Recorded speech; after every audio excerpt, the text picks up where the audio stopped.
Isso valida a teoria do racismo estrutural ou não? Essa sombra da escravidão Não, eu não tão concordo. perto? Não, eu não concordo com essa teoria, com a O teoria do que você. racismo.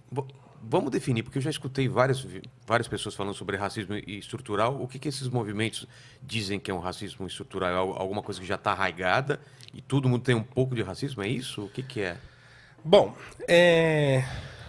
primeiro, uma coisa que é importantíssima e que a gente está perdendo isso de vista, e se a gente perder isso de vista de vez, aí não tem mais volta. Primeiro, é uma teoria, certo? As pessoas já tratam isso como se fosse a realidade, É mas não como é. uma verdade. Então Pronto. você escuta as pessoas falando isso, artistas, pessoal da televisão.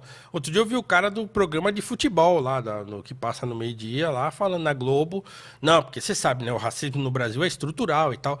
Então, assim, as pessoas já estão tratando isso como uma realidade. Aliás, o pessoal do chat está falando sobre esse assunto ou não? Que a gente vamos puxar daqui a pouco algumas coisas também. A gente não esqueceu de vocês, não. Pode mandar superchat e tal. É que a gente está no papo aqui. Vamos primeiro, né, colocar os parâmetros aqui, aí depois a gente abre o pessoal.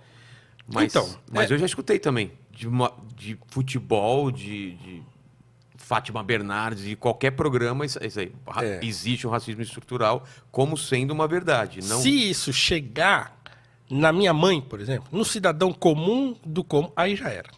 Aí não tem mais volta, né?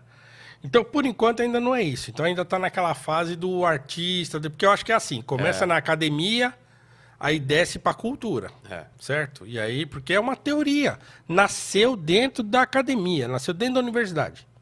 É uma teoria, Tá. certo? É uma hipótese. Então o sujeito olha, o sociólogo lá, né, o cientista social, sei lá o quê, ele olha para a realidade, vê como que a coisa tá, como a sociedade se configura e tal, e ele dá um nome para isso. Então eu não sei se o Silvio Almeida foi quem cunhou esse termo aqui no Brasil, mas ele é hoje o pai da criança, né? Tem um livro chamado Racismo Estrutural e tal. Então é uma teoria, né? É um modo de olhar, de ler a realidade, mas não é a realidade em si E mesma. essa teoria diz o quê?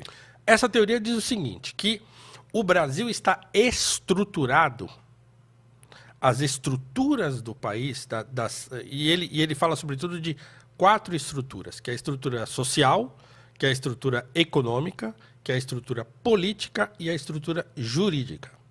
Então ele fala, ó, essas 4 estruturas estão... o racismo é tão arraigado nessas estruturas que o racismo se tornou o modo normal como a gente se relaciona. Então, eu aqui sentado com você, eu sou o negro, você é o branco. Tá. Né? Então, você olha para mim já assim. Então, o racismo é uma espécie de óculos com qual a sociedade se enxerga. É como se tivesse um filtro num óculos Exatamente. e eu não consigo ver sem esse filtro. É isso aí. Você é só um negro para mim, não é um professor, não é um convidado. É como se isso estivesse à frente de qualquer coisa. Antes de qualquer coisa, você é um negro.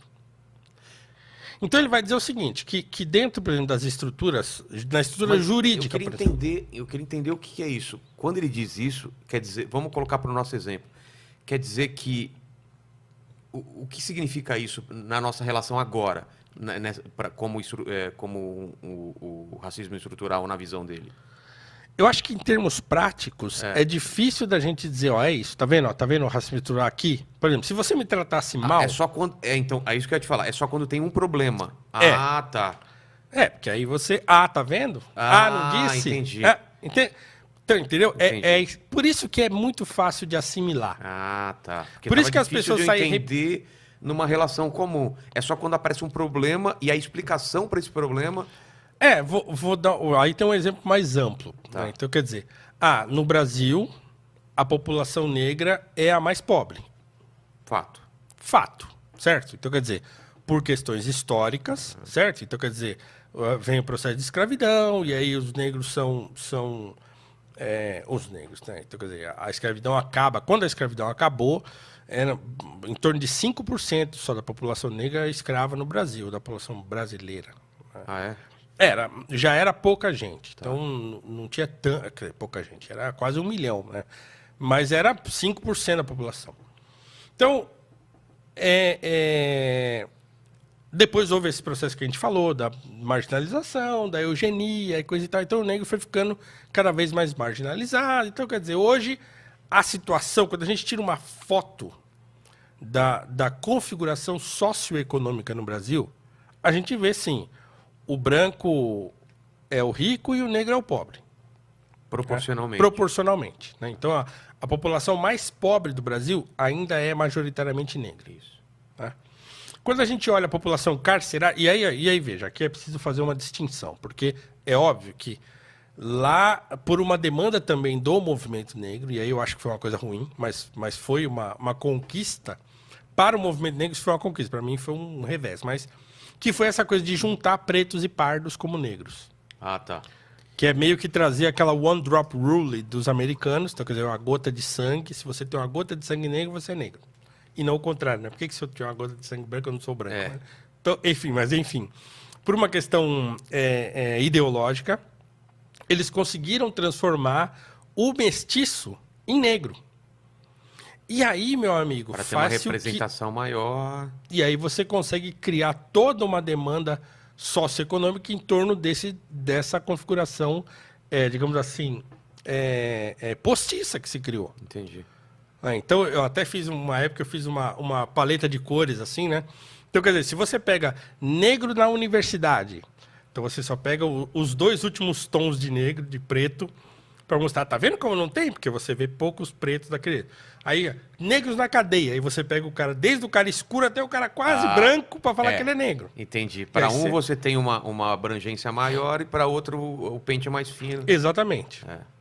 Você manipula isso. Então, eu acho que isso é ruim, porque isso mostra você acaba racializando uma situação que é muito mais social. Então, no Brasil, se a gente pegar pretos e pardos, como tem no IBGE e tal, como é uma demanda do movimento negro e tal, você tem a maioria da população negra ainda é a população mais pobre. Então, então é isso. Por que a população negra é a mais pobre? Por causa do racismo estrutural. Por quê? Porque economicamente, porque a economia, a estrutura econômica do país, ela é racista. Não dá as mesmas chances para o branco e para o negro. Não dá as mesmas chances para o negro e para o branco. Então a pessoa olha alguém falando isso e fala assim, puxa, não é que faz sentido? É verdade, porque eu olho para a favela, tem mais negro e tal, aí eu olho lá, vou no Morumbi, tem mais branco, né, tal. Então a pessoa faz, pronto, é isso. O racismo no Brasil é estrutural.